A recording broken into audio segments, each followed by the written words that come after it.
Merhamet olmalı, insanın vicdanı olmalı, oradaki maşallah sizde var. O da bilirsiniz öyle, ben yedim sana göre. Bəli.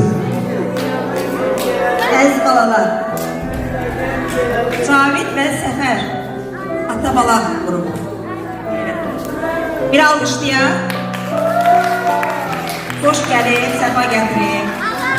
Çox var olsun ki, adam bir sözü ilə burada gəldi.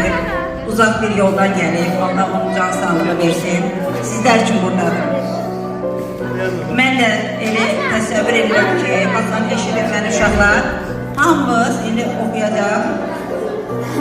Hamımız durursunuz bir nəfər kimi ortalıqda. Hamımız oynayırsınız. Mən bir dəvət eləmirəm. Yəni o, yəni iki